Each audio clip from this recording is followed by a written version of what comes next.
जिनेंद्र, आज हम NCERT 12th माध्यमिक शिक्षा मंडल के नए प्रश्न बैंक के चैप्टर 1 के क्वेश्चन नंबर 14 को सॉल्व करेंगे कि सकारात्मक और आदर्शक अर्थशास्त्र में क्या अंतर होता है। देखिए, सकारात्मक अर्थशास्त्र का अर्थ होता है कि आप ये आपका मान लेते हैं सकारात्मक अर्थशास्त्र है और ये आपका आदर्शक अर्थशास्त्र है। तो सकारात्मक अर्थशास्त्र क्या होगा कि एक मान लीजिए मरीज है और उससे एक डॉक्टर चर्चा कर रहा है, तो ये क्या है, किसी रोग के संबंध में, ये रोग क्या है, उसके कारण और परिणाम का विश्लेषण कर रहा है, तो ये क्या होगा, सकारात्मक अर्थशास्त्र। जबकि नियम के अनुसार यदि रोगी को ये बता दिया जाए कि इसका जो है ये समाधान हो सकता है, तो ये क्या हो जाएगा, आदर्शक अर्थशास्त्र। इसके बाद सकारात्मक अर्थशास्त्र यह बताता है, वस्तुतः यह परीक्षण करता है कि वस्तु स्थिति क्या है, मरीज की स्थिति क्या है। और जबकि आदर्शक अर्थशास्त्र बताता है कि वह मरीज या वस्तु स्थिति क्या होना चाहिए। सकारात्मक अर्थशास्त्र में हम समस्या का परीक्षण करते हैं, उस पर चर्चा करते हैं, जबकि आदर्शक अर्थशास्त्र में हम समस्या के समाधान को बताते हैं।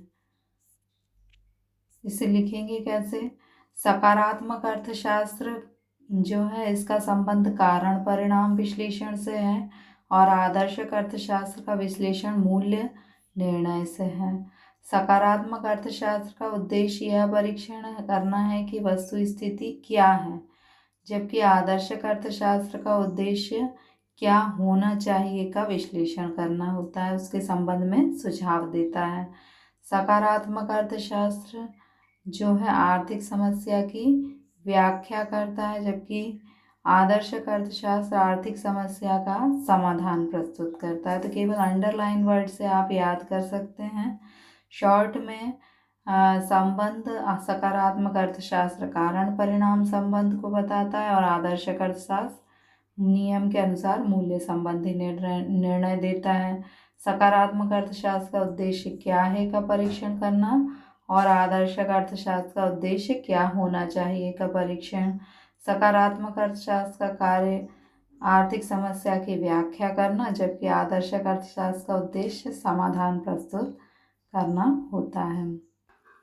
Difference between positive and normative economics relation, it related to the cost analysis। ये किसी भी जो आर्थिक इकोनॉमिक प्रॉब्लम होती है उसके कॉस्ट को एनालिसिस करता है, जबकि normative economic it concern with given value judgement, ये क्या होता है, वैल्यू जजमेंट देता है इस पर रूल के अनुसार।